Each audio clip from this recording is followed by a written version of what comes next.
Good morning, student. Today I am going to teach class 8 SST chapter number first. तो first chapter आपका क्या है? How, when and where. SST class 8 का SST का first chapter है how, when and where. Student, इस चैप्टर को पढ़ने से पहले हम लोग प्रीवियस क्लास में जो पढ़े हैं उसको थोड़ा सा हम लोग यहाँ देखेंगे। इससे हमने क्लास 6 के हमने SST में पढ़ा। बेसिकली हमने अर्ली ह्यूमन के बारे में पढ़ा और अर्ली ह्यूमन क्या थे? वे हंटर एंड फूड गैदर्स थे। और उसके बाद हमने देखा कि फिर पैलेथिक्स इसको हमने पढ़ा और उसके बाद हमने पढ़ा न्यूलिथिक्स एज के बारे में। उसमें हमने पढ़ा किस तरह ह्यूमंस ने आग का आविष्कार करना सीखा, इन्वेंशन ऑफ फायर, और फिर उसके बाद न्यूलिथिक्स पे आया। तो हमने क्लास 6 में बेसिकली पढ़ा अर्ली ह्यूमन के बारे में और हमने 700 AD तक हमने हिस्ट्री कवर किया है। यानी क्लास 6 के हिस्ट्री में हमने अर्ली ह्यूमन से लेकर 700 AD तक हमने कवर किया है। और क्लास 7 में हमने हिस्ट्री में 700 AD से 1700 AD तक हमने हिस्ट्री पढ़ी। अब हमें क्लास 8 में 700 AD से आगे कंटिन्यू करना है। तो हाउ इम्पोर्टेंस आर डेट, इसका फर्स्ट टॉपिक है हाउ इम्पोर्टेंस आर डेट। तो basically there was a time where historians were fascinated with dates. There were debates about the dates on which ruler and crown and battles were fought. इसका मतलब कि जो historian थे वे date को लेकर काफी fascinated रहते थे। फैसिनेटेड मतलब जोर देना या डेट को लेकर काफी इंपॉर्टेंट देना। यानी जब हम लोग हिस्ट्री पढ़ते हैं तो हिस्टोरियन जो थे वो डेट्स को लेकर डेट को काफी वो इंपॉर्टेंट देते थे। और साथ ही साथ वे हिस्ट्री में किसको किसे एक्सप्लेन करते थे कि नहीं, तो बस बेसिकली रूलर ने कब गद्दी पे बैठा उसके डेट के बारे में, क्राउन के बारे में, एंड बैटल्स कौन से रूलर किसके साथ बैटल किए, इसी चीज को ये लोग इंडिकेट करते थे। तो चूंकि सिर्फ रूलर के बारे में आप पढ़ेंगे, कब गद्दी पे बैठे क्राउन उसके बारे में पढ़े, बैटल्स के बारे में पढ़ेंगे, तो हम देख सकते हैं कि जो भी आपके उस समय की सोसाइटी थी या उस समय के लोग थे उसके बारे में बहुत ज़्यादा इम्पोर्टेंस नहीं दिया गया। और early history was written with the perspective of ruler their battles and rule. इसलिए मैंने एक पॉइंट यहाँ डाला है कि जितने भी अर्ली हिस्ट्री में स्पेशली किस पर्सपेक्टिव से लिखा गया है, रूलर्स और बैटल्स को लेकर लिखा गया है। यानी कि वहाँ की सोसाइटी के बारे में, उस समय के समाज क्या था, किस तरह लोग जीवन जी रहे थे, उसके बारे में हम लोग को स्पेशली मालूम नहीं चलता है। अब देखिए, चूंकि हम लोग को ब्रिटिश 1700 AD के बाद ब्रिटिश आए, तो 1817 में James mill Scottish political philosopher, James mill A Scottish political philosopher wrote a massive work. तो उन्होंने इंडियन हिस्ट्री को डिफाइन करने के लिए एक बुक लिखी जिसका नाम है ए हिस्ट्री ऑफ ब्रिटिश इंडिया। तो ये पूछता भी है, बहुत इंपॉर्टेंट है। 1817 जेम्स मिल जो थे ये स्कॉटिश पॉलिटिकल फिलोसोफर थे। इन्होंने एक बुक लिखा है जिस बुक का नाम है ए हिस्ट्री ऑफ ब्रिटिश इंडिया। तो इन्होंने इंडिया के हिस्ट्री को 3 पार्ट्स में डिवाइड किया। कौन कौन से पार्ट्स थे? Hindu, Muslim and British. तो हम देखते हैं कि उन्होंने first Hindus, second Muslim and third British. तो फर्स्ट में उन्होंने हिंदूज को क्यों रखा?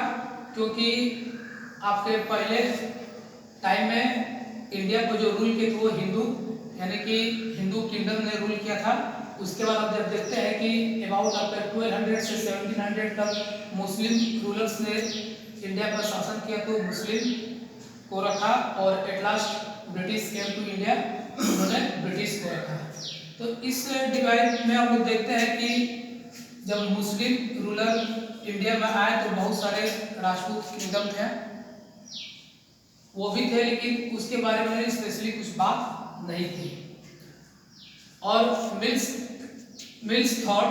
का ये सोचना था कि Asian society were at a lower level of civilization. तो मिल्स जब यहाँ पर आए इंडियन सोसाइटी में और स्पेशली जब इंडिया में आए तो उन्होंने ऐसा फील किया कि जो इंडिया की सोसाइटी है वो बहुत ही लोअर लेवल ऑफ सिविलाइजेशन है, मतलब यहाँ की जो सभ्यता है वो बहुत ही लो कैटेगरी की है देन यूरोप। यानी कि उन्होंने देखा कि जो यूरोपियन सिविलाइजेशन है वहाँ से जो एशियन की सोसाइटी है वो लोअर लेवल ऑफ सिविलाइजेशन यानी कि बहुत ही लोअर लेवल है, यानी कि उनका जो स्तर है नीचा है देन यूरोप। तो ये और उन्होंने क्या क्या फील किया, उन्होंने यहाँ बोला कि रिलीजियस इंटॉलरेंट मतलब धार्मिक असंप्रभुता, सभी धर्मों के बीच यहाँ पर कॉम्बिनेशन नहीं है। Caste taboos this is a new word, taboos एक तरह से आप ये कह सकते हैं कि सभी अपने कास्ट वाले अपने आप को सर्वश्रेष्ठ मानते थे। और आप चूंकि पढ़े होंगे हिस्ट्री में तो आपने ऐसा भी पढ़ा होगा कि जो बड़े जाति के लोग थे वो छोटे जाति के साथ काफ़ी भेदभाव करते थे, यहाँ तक कि उनको अपने गली मोहल्ले में जाने नहीं देते थे। साथ साथ यहाँ तक कि वे दोपहर के टाइम भी गरीब लोगों को बुलाते थे, पिछड़ी जातियों को बुलाते थे ताकि उनकी परछाई भी ना खासना पड़े।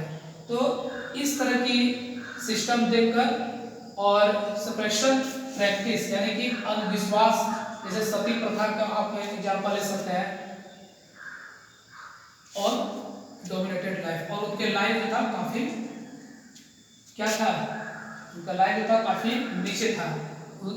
तो उन्होंने महसूस किया he felt that British should rule all over India and civilize Indian by European manners। तो बोले भाई हम लोग ऐसा है कि इंडियंस को हम लोग सिविलाइज करेंगे, यानी उनको सभ्य बनाएंगे। तो सभ्यता कैसे लाएंगे, यूरोपियन मैनर्स सिखाएंगे, उनको यूरोपियन मैनर्स सिखाया जाए, उनको वहाँ का आर्ट सिखाया जाए, यहाँ पर इंस्टीट्यूशन खोला जाए, लॉ बनाया जाए उनके लिए। तभी अगर हम लोग यूरोपियन मैनर्स लाते हैं, एक्ट लाते हैं, इंस्टीट्यूशन खोलते हैं, लॉ बनाते हैं, तो हम लोग इस तरह इंडियन पीपल के बीच में इनलाइटमेंट एंड हैप्पीनेस ला सकते हैं, यानी कि उनके हम लोग जीवन में क्या कर सकते हैं, enlightenment and happiness to Indian people. तो क्या वे ब्रिटिश जो थे वो इंडियन सोसाइटी के बारे में अच्छा सोचते थे? बिल्कुल नहीं। इसका रीजन क्या है, इसका फर्स्ट रीजन ये है कि वे लोग अपने मैनर्स में ढालना चाहते थे ताकि उनको इंडिया में रूल करने में क्या उनको सहूलियत हो। इसके बाद हम लोग यानी एक फर्स्ट डिवाइड हमने देखा कि जेम्स मिल के द्वारा हुआ हिंदू, मुस्लिम एंड ब्रिटिश, और सेकेंड और other historians divide Indian history into ancient, medieval and modern. और जो उसके बाद फिर इंडिया के हिस्ट्री को डिवाइड किया गया ancient, medieval and modern period में। तो क्या ये जो डिवाइड किया गया ancient, medieval and modern history के रूप में, क्या ये सही है? This division has too very problem, इसमें भी बहुत सारे प्रॉब्लम है। ये जो मॉडर्न हिस्ट्री है ये थॉट कहाँ से लिया गया है? This is borrowed from west, ये वेस्ट से लिया गया है। तो वेस्ट वाले ये मॉडर्न जो वर्ड है ये इसलिए लिए हैं क्योंकि where modern period was associated with science, reason. तो हम लोग देखते हैं कि यूरोप में मॉडर्न पीरियड के टाइम वहाँ पर साइंस, रीजन, डेमोक्रेसी भी आ चुकी थी, लिबर्टी के बारे में लोग सोच रहे थे, स्वतंत्रता के बारे में सोचने लगे थे, इक्वलिटी के बारे में सोचने लगे थे। But India has none of this the British. लेकिन इंडिया में इस तरह का भी ना यहाँ पर डेमोक्रेसी थी, ना ही यहाँ पर साइंस तर्क के आधार पर लोगों के पास सोचने की क्षमता थी, ना ही इक्वलिटी थी। इंडिया बेसिकली क्या था, कॉलोनियल था, यानी कि एक जब देश का दूसरे देश पर कैप्चर करते हैं तो उसको हम लोग कॉलोनियल बोलते हैं। इसलिए कुछ हिस्ट्रियन ने इंडिया के हिस्ट्री को एंशिएंट, मेडिवल और कॉलोनियल पीरियड में बांटा है।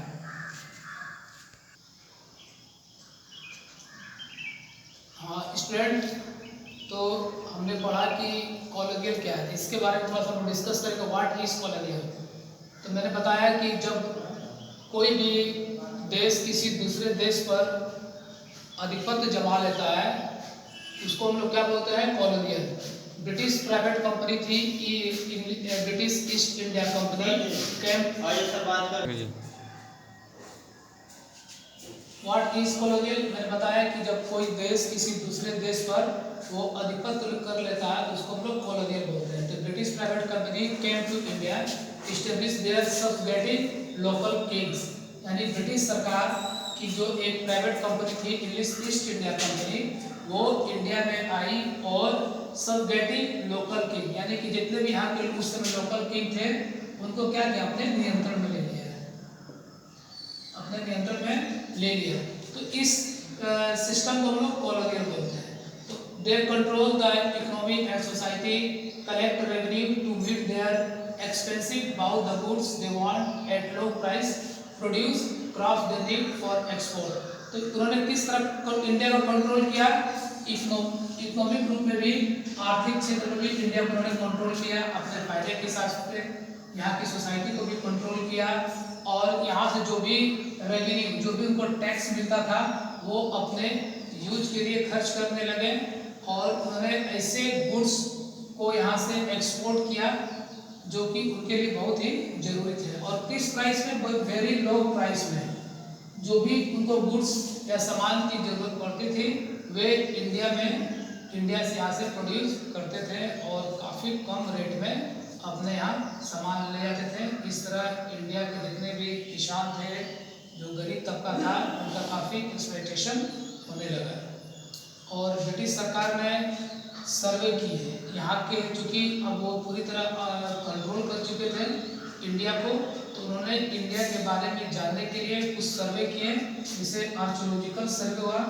आर्कियोलॉजिकल सर्वे क्या है, यानी कि खुदाई से, जमीन की खुदाई से जो भी हमें कॉइन्स या एविडेंस जमीन से निकलते हैं उसको हम लोग आर्कियोलॉजिकल सर्वे करते हैं। तो उन्होंने, ब्रिटिश सरकार ने इंडिया में आर्कियोलॉजिकल सर्वे किया, खुदाई से प्राप्त जो भी हुआ उसके बारे में उन्होंने नॉलेज लिया। बॉटनिकल सर्वे किया,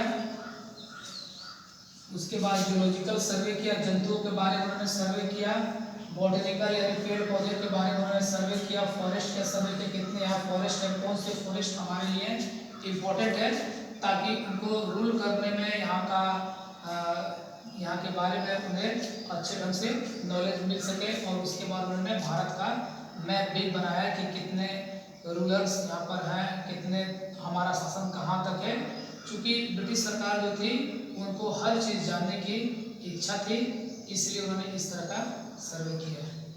अगर आपको वीडियो अच्छा लगा हो तो लाइक एंड शेयर जरूर करें और जो भी स्टूडेंट नोट्स चाहते हैं इसका स्क्रीनशॉट जरूर ले लें। Thank you.